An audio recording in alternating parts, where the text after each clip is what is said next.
Welcome to Career and Leadership Real Talk, the no-nonsense guide for ambitious managers who want to have more impact and progress their career. I'm Pamela Langan, a job search coach and expert CV writer specialising in helping frustrated professionals land the jobs and pay rises they know they deserve. And I'm Jackie Jagger, a leadership and mindset coach specialising in helping newly promoted and new to role leaders to avoid the dickhead trap and lead with confidence. Between us, we've helped hundreds of leaders and managers to find new roles, take ownership of their careers, and handle the challenges that job searches and leadership responsibility inevitably bring. And now we're joining forces to share with you what we know has worked for our clients. Hello, and welcome to this week's episode. This is a long overdue one that we couldn't quite work out why we hadn't done this sooner. And it's all about interview preparation. Now, we have done numerous job search episodes during the course of having this podcast, and we have mined Pam's recruiter brain on many things. But although we've talked about mistakes to avoid it, we haven't really talked through the process of preparing for an interview and making sure that you can show up at interviews and perform at your best. So that is all of what we're going to be digging into today. So Pam, this is really your bread and butter, isn't it, with your one-to-one clients? This is where you shine. It's where they get massive value and people are able to approach interviews with confidence. Yeah, I think people think that there's a lot more to interview prep than there actually is. And it's just about getting the basics right so that you go in there feeling really comfortable, really at ease, and really secure in the stories that you tell to the interviewer. And the way that you tell them and the way that you articulate that information is going to be really key in making sure that they get the best from you in that interview and that you really shine out from all of the other candidates. So talk us through the fundamentals then. If somebody has got an interview coming up, what do they need to be thinking about? What do they need to be checking off in the run up to that interview?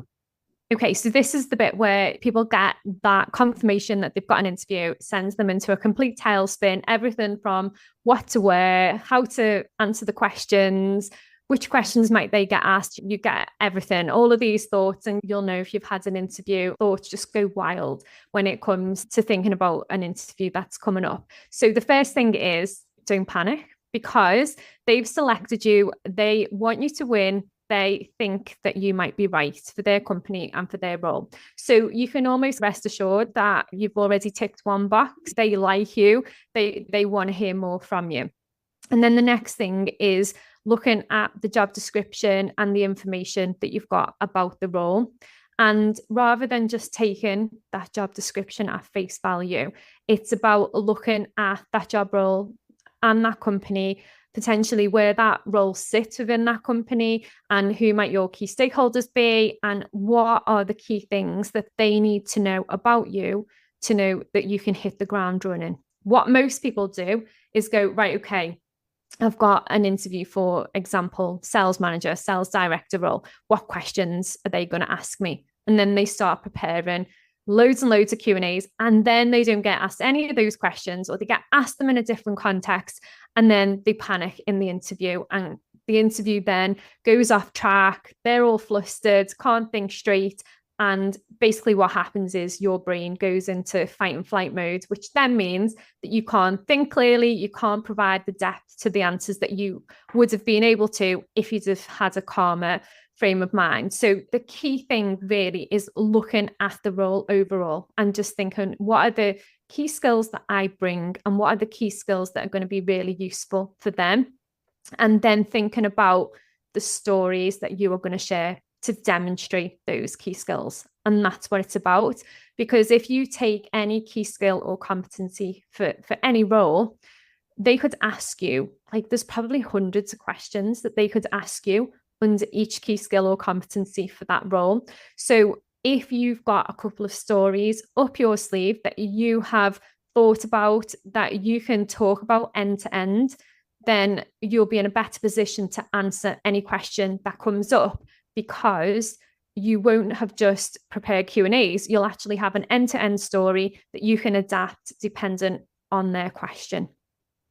It's an interesting one, isn't it? Because I think that point you've made is so important, and it's one that's easily lost, that as a recruiter, to when you select somebody, shortlist them, invite them for a telephone screening, invite them for a formal interview, at that point, you've already got a sense that there's enough about this person that you feel positive about them. And so often the temptation when you're being interviewed is to try and prove yourself rather than to connect with the people and to connect with, this is what I can bring, this is how I can differentiate myself, this is what's important to me. And showcasing some of that stuff can get lost in the effort to try and prove themselves, can't it? Yeah, and that's the thing, because we always say, don't we, an interview isn't really about selling yourself. And so many people think it is. An interview is about a transfer of information that allows an employer to understand how you can fit into their company, how you can add value within their role. Obviously, there is an element to selling. We're not going to take that completely away from the situation.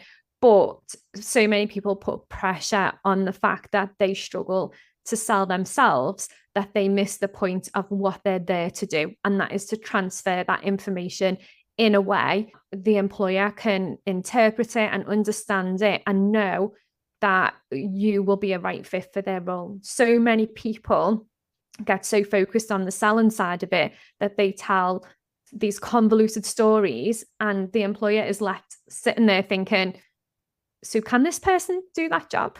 Did that person do that thing? We're not sure. And we hear it so often, especially when we're working with employers on our recruit right stuff. And when we're doing the debriefs after and everything, and we're talking to employers, how did you find those candidates? And they'll say they come across great, but I'm not actually sure, because they didn't provide any depth to their answers. And usually those people are the ones who are in sales mode, trying to sell themselves, trying to tell the stories with all the bells and whistles without actually giving any depth on what they did, how they executed something.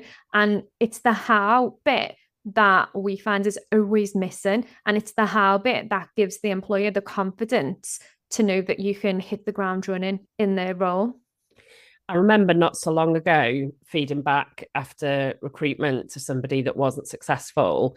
Pretty much what you've just shared was the feedback that I gave, which was, you did a great job of setting up the story, of telling us the situation, and of describing what could have been and potentially was a really relevant example. But what we didn't hear was how you went from that to an outcome and how that would be relevant for the role that we were recruiting for. And that candidate kicked themselves, recognized it, understood it when they had that feedback, and kicked themselves. But I think you're right. It's almost the hooking into the relevance of kicking off the story rather than keeping the focus on, and what do they need to know from me for this to land properly. So how can people choose what stories they might want to share if they're at that preparation stage? And like you say, 1,000,001 questions that they could be asked when they go in. How can they prepare stories if they don't know what the questions are? So the best way to do that is to look at the competencies overall for that role, and to look at what are the key things, or what is the key skill set that is required in order to be effective in this role. Usually there'll be between 4 and 8 competencies for any role. It's very rare that there'll be more than 8. Generally, it's 4 to 6 key competencies. So if you think about it, if it's a leadership role, then there's going to be questions around leadership and how you lead and manage a team. There might be questions about teamwork. There might be questions about influencing. So thinking about those things as key skills and competencies for the role and what you need. So every single role is going to be different. So depending on what role that you're currently in or the role that you're applying for, you just want to look at those roles and think, okay, what are the key skills? You can use AI. AI is probably going to be your best friend with this task. Asking AI, what are the key interview competencies for this role based on the job description? that can be really effective to give you a top level. Generally, AI will give you about 12 or 14 options. So that's where then you have to go, okay, I'm not going to prepare 12 to 14 key skills or competency stories. I need to look at, okay, what are the top ones? What do I think the top ones are? And you can do that by thinking about the type of role that it is that you're applying for, the company, the area that it operates. What are the key things that you think they will need to know about you? And you can usually find some insights if they've written into the job description the purpose of the role, or just some of the key things that they'll expect you to deliver. Or if it's through a recruiter, they might be able to give you a better insight. You can even have the conversation with the hiring manager directly. And, you can ask them, what are the key things that you want this person to deliver? Because people often forget as well that an interview is a two-way process. So as well as you preparing and you thinking about the stories that you need to tell, like, they also need to be willing to give that information to allow you to get the best out of that interview. So I think the key thing is identify the top key skills and competencies. Now, it could be, I'm not going to say that you can find out what these are, use AI, narrow them down and all the rest of it, and they're the only things that you'll get asked in interview. But doing that level of preparation, what it means is that if you get asked anything else, any curveballs, then that's only one or two things in the interview, rather than it being every single question that throws you a curveball. So you'll be able to manage those much easier because you've identified the key competencies in your head, get them out of your head onto a piece of paper or type them out, and then think, okay, if somebody asks me about, for example, leadership,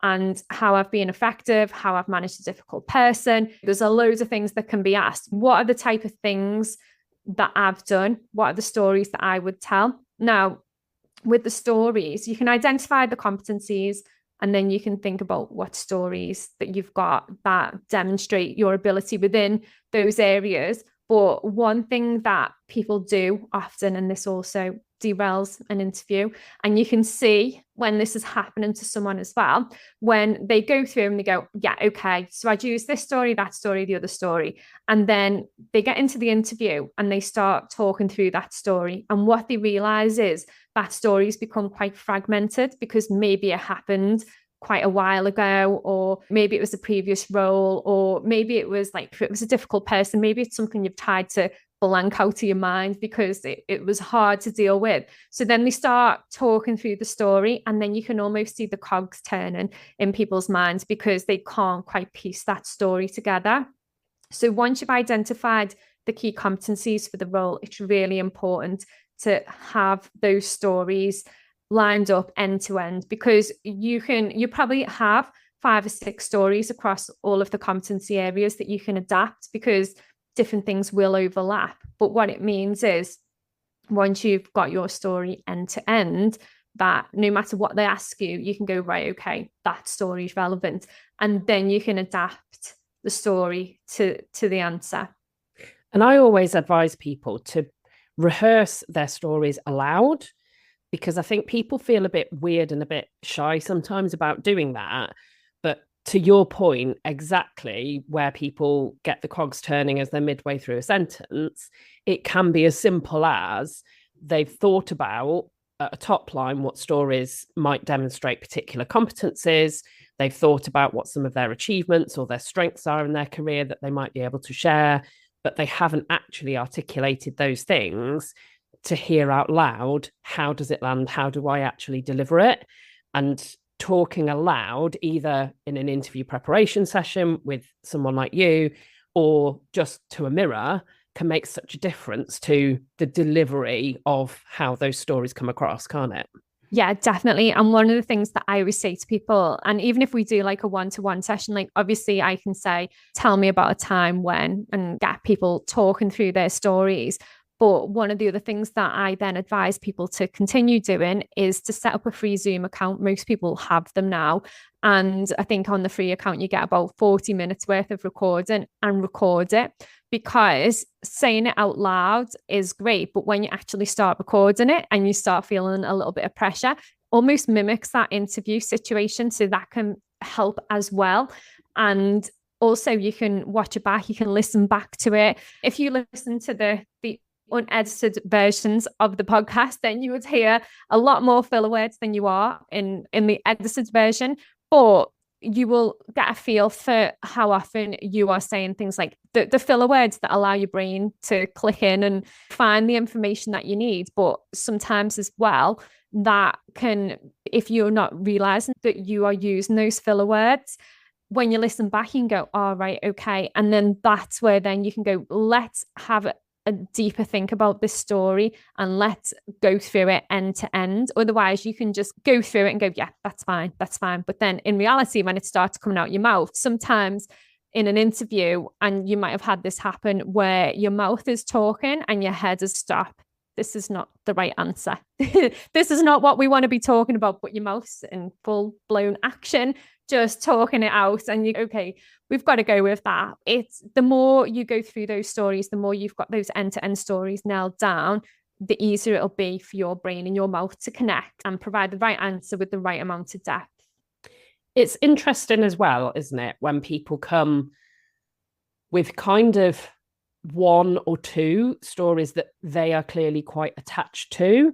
And I think preparing your stories can help you with the range of options available to you so that you can select the most appropriate one for the question that's asked. I know I've seen that so often where somebody has clearly got a couple of things that they've prepped well and they're confident in those, but then every question you ask, they relate to the same example. And as a recruiter, what you want to hear is some of that range and depth across a number of different scenarios and situations that someone has been in. So that preparation really supports that variety, doesn't it, when you show up in interview? Yeah, definitely. I've interviewed people and I've sat in on client interviews as well, where people have used the one story and adapted it to all of the different questions.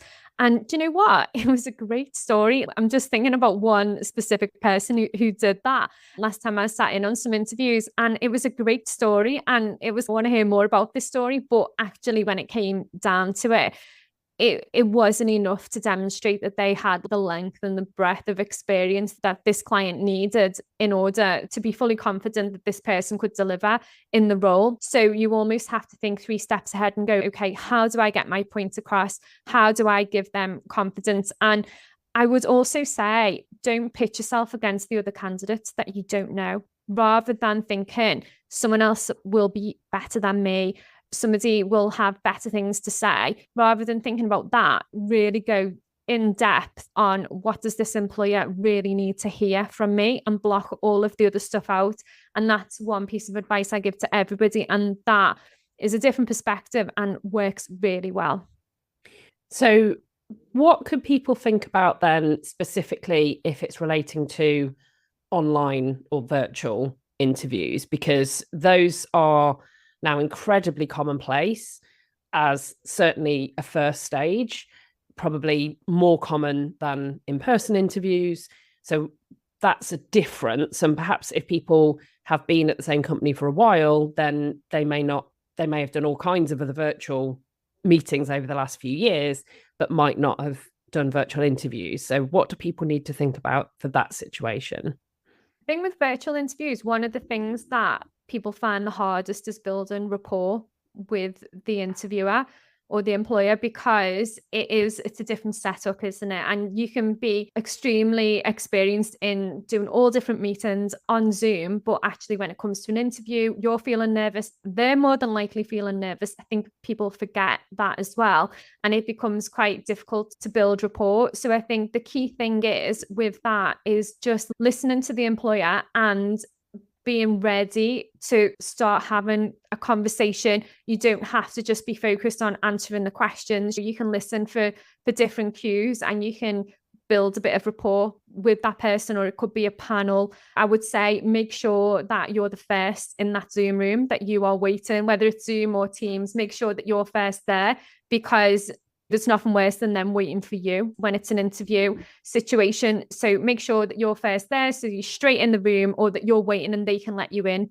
when they're ready. And just be ready to be like, hello, how are you? And think of what you might want to say to them to get some conversation started. People just default to the weather, don't they? And as we're recording this, it's absolutely freezing and it's summer. There's things like that you can use to get that conversation started. If they're being really formal in that situation, then to a certain degree, you can mirror that. So don't feel like you have to be like anything. You just need to judge how are they coming across, and almost moving past your own nerves and just thinking about what do I need to do here to make sure that I can create some kind of connection with this person or with these people that are interviewing me, and really just going with the flow of that. I think that's the key thing, isn't it? Because so many times people go in with, I've got to do this, I've got to say this, I've got to get this in. One of the things that's thrown a few people lately is that people on a virtual interview, or interviewers on a virtual interview, have not asked them the question, tell us about yourself. It's a question that is expected now, that people will use as a way to warm the interview up. And there's been 2 people recently where that question's not been asked, but they were prepared in case that wasn't asked, and they just launched straight into it. And it will depend on how experienced the interviewer is. Like sometimes if they're inexperienced, they'll ask it to warm you up, get themselves warmed up. Sometimes if they're inexperienced, you'll just launch into the questions. I always say as well, and whether it's right or wrong, almost assume that every single person who is interviewing you is generally inexperienced, because it's not something that they do all of the time. And they might be absolutely amazing at their jobs, but interviewing might not be one of their key skills. So if you go in with that in mind as well, then that should help you from a kind of getting into the groove of the interview. And I think another good thing about virtual interviews is you can have far more access to notes and reminders, can't you, when you're being interviewed virtually? So you can have, whether it's post-its, whether it's a sheet with a note of the key points you want to make under each story. It really does allow you, without being self-conscious, to have those types of notes available and to hand. And I think sometimes if you've only ever been interviewed in person before, it doesn't occur to you that you can do that and it won't look odd. Whereas if you just rocked up to an in-person interview and got all your sheets of paper out, then it might look a bit weird. Yeah, and that is definitely something to consider as well, because what I usually say to people is stick the post-its central on your screen so that you're not visibly looking side to side or looking down at the notes. And, you know, it is okay to actually take notes into an interview, but what you'll usually find, and what I found myself in interviews that I've done, is that you'll take all of the notes and you'll look down at them and the page will probably look blank, because you're almost in that interview like / panic mode, and you probably won't take much notice of actual written notes that you've done. But if you've got a few post-its dotted around your screen, like, you know, quite central, so that you can't be seen to be visibly reading them, and that's really going to help. And it'll be a backup. And especially if you're feeling nervous, which many people do, it's just that it's almost like that little backup plan, isn't it? If your mind goes blank, you've got it there. And just on the point of when your mind goes blank, loads of people worry about their mind going blank in an interview. But if you've done the right amount of prep, if you've gone through those stories and got them really clear from an end-to-end point of view, then your brain will go and find those answers. So it can take that pressure off. If you've ever had that feeling where your mind goes blank in an interview, if you've done the prep, if you've thought it through, if you've thought about all of the key things they need to know about you, your brain will naturally go and find those answers. So you can take the pressure off with that as well. Yeah. And I think one final thing I wanted to ask before we wrap up is also what happens when you have got the questions, because we focused on handling some of those unknowns and being prepared and thinking about your stories. A lot of forward-thinking employers are now, it was hit the news not so long ago that John Lewis are now providing interview questions. It's something that we advocate when we're working with clients. What difference does it make when you have got the interview questions ahead? So I think this really makes all of the difference. And this is where you can really shine, because you've got the time to think about the how.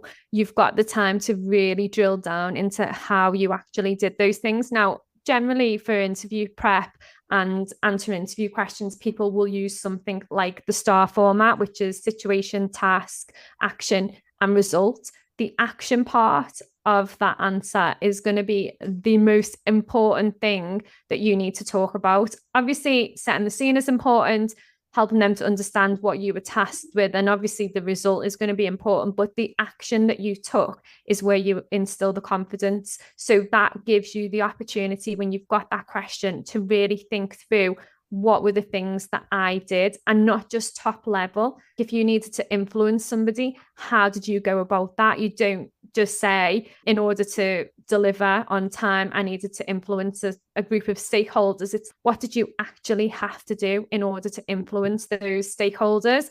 And it gives you that opportunity to really go deeper and get that story straight in your head, so that you can really instill the confidence. And I think what I would say, from having been a recruiter where we've provided interview questions, what you really want to see there is that somebody has nailed those answers, because you've provided them so that somebody can think about it, can choose the most relevant examples, can articulate themselves without having to think on the spot. So what you want to see is that somebody has made the most of that opportunity to prepare. And I think there is then a higher standard, isn't there, in terms of how somebody articulates the answers when you know that they've had the questions beforehand. You're really looking for the bar to be up here, where somebody is clear, succinct, like you say, describes exactly what they did, what the outcome or the impact or the result was, and shows that they've really given thought, and not just that they've skimmed through the questions and gone, oh yeah, I'll be able to answer those, that's fine, and then turned up to an interview. Yeah, you can really see the difference, like, when that happens. And it is quite interesting, but it does then set the candidates apart. So it's quite useful. Together we advocate giving the questions in advance. And I would say, if you are thinking of interviewing, try it. Because thinking about the other side, not being the person being interviewed, but actually being the interviewer, try giving those questions in advance and see what difference it makes, and the quality of the answers, because it really does set the candidates apart. Absolutely. And people can work with you, can't they, one-to-one? So if people are listening to this and recognizing that interview is a tricky situation for them, maybe their CV is getting them invited to quite a lot of interviews, but they're not actually getting over the line, then you work with people one-to-one to prepare for interviews at that point, don't you? Yeah, it's always better to prepare in advance for an interview, so you can get the story straight. So it's good to get booked in and to start thinking about what stories might come up, or what things you might have to talk about in those interviews, and start getting those clear in your mind. And what I usually find is the more in advance you can start thinking about the prep, even before you actually find out you've got the interview, it can really help you in that interview to perform better and to be much calmer as well. Perfect. So if that is something that you would benefit from, then do get in touch. And if the Recruit Right option, where we partner and support you to design recruitment processes and to ensure that you do get the best out of candidates, then again, that's something we offer under the Catalyst Careers brand. So again, please do get in touch for that. Thanks so much for listening. Please do share this with anyone that you know that finds interviews are hard work or is in the process of preparing. And we will be back again with another episode next week. Exciting news from us. If you're an ambitious leader or manager earning 50k or more and you're ready to take your career to the next level, we have an opportunity for you. Introducing Catalyst Career Club, your secret weapon for unlocking career success. As a member, you'll get access to monthly live training sessions, exclusive job opportunities, and and the ability to get personalised advice from us on your toughest career challenges. We've helped thousands of driven leaders like you secure significant pay rises, land dream roles, and thrive in their careers. And now we want to support you in achieving your most ambitious career goals too. Membership is just $6.99 per month with no contract or tie-in. And as a special bonus for being our podcast listeners, you can use the code podcast at checkout to get your first month for just £1. Head over to pamelalangan.com/Catalyst Career Club to sign up now, and we'll see you inside.